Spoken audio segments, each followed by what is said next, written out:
Today, I'm walking you through the exact steps to grow your online presence, grow your audience, and start getting actual clients. So if you're ready, grab a pen and paper and let's get to it. We're starting with step one, which is get clear on the type of work you want. Most people get stuck wondering, what should I even post about? But the real question is, what kind of work do I want people to hire me for? Is it logo design, a full branding identity, social media graphics, packaging, and the list goes on?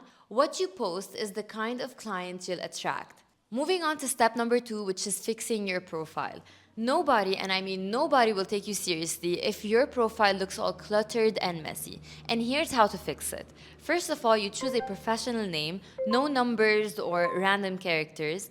In your bio, it has to be clear. Say what you do and who do you help.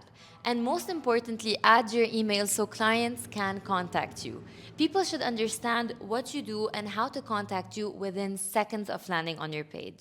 Step number three, which I consider to be the most important step, and this is what will differentiate you from other designers, from other creators, which is working on your own visual identity for your social media page. When someone lands on your page, they should immediately feel that you know what you're doing.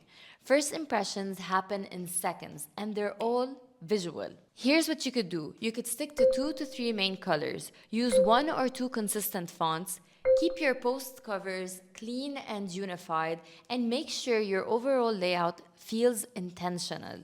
Because from one designer to another, your work might be great, but if it's not presented well, people will scroll past it easily. Moving on to step number 4, which is study other creators before you start posting. Now, this step implies not only pre-launching your account, but also post-launching account. Follow 5 to 10 designers or creators you admire and study what kind of posts are doing well for them. How do they present their work? What are their captions like? What are people commenting? The more you investigate, the more you get to know what works on social media. But pay attention, you're not copying when you're studying other creators. You're learning how to communicate your work better and understand what people connect with. Step number 5, start posting your work. Now, if you're going to tell me I don't have real clients, what can I post about? I'm going to give you a solution right here, right now. Work on passion projects. ChatGPT is free and available, and so is DeepSeek, and you can ask them to give you a client brief and work on them and then post them on your social media account.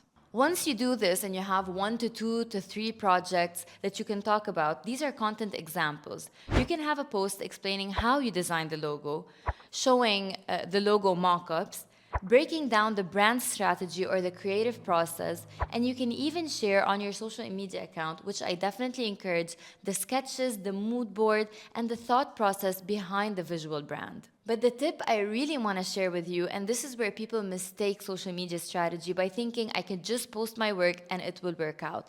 You need to give value.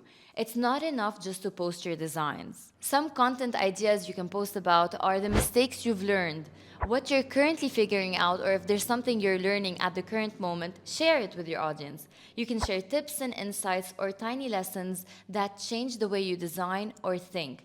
It's so healthy for your page and to build connection with others to talk about these subjects. I used to think I need 10 or 15 years of experience to give tips to others, but that's not true. If I just started graphic design and I'm having some obstacles and dealing with some things, most likely another follower of mine who just started graphic design can relate to me. What you need to work on is relatability. No matter where you are, if you have 1 year of experience, if you're a fresh graduate, if you don't even know if graphic design is your thing, you can talk about it and people will connect with your struggles. I always say this, people connect with struggles more than victories. And in this way, people will start following you, and not just because you're a designer, but because you share helpful and valuable content.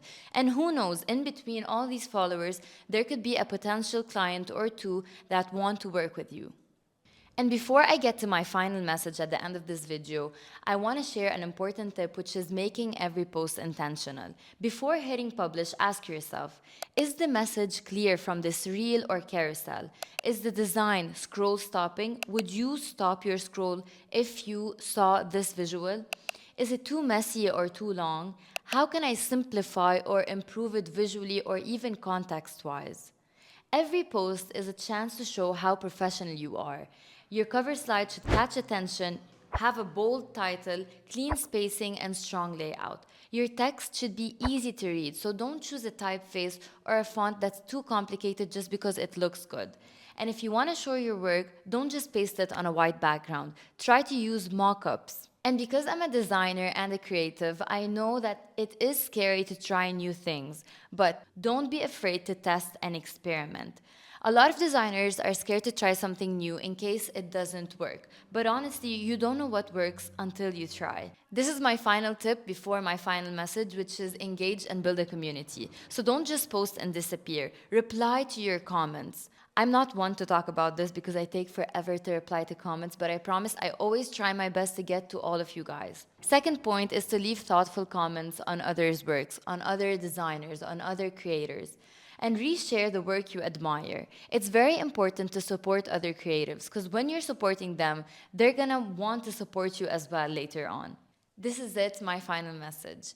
Don't wait until you're ready. Don't hide behind excuses like, I don't know how, or I don't have time, or I'm still studying other creators. If you don't have time, find time, at least 30 minutes a day. And if you want to study other creators, which I definitely encourage, it doesn't require more than a week or a month at the maximum.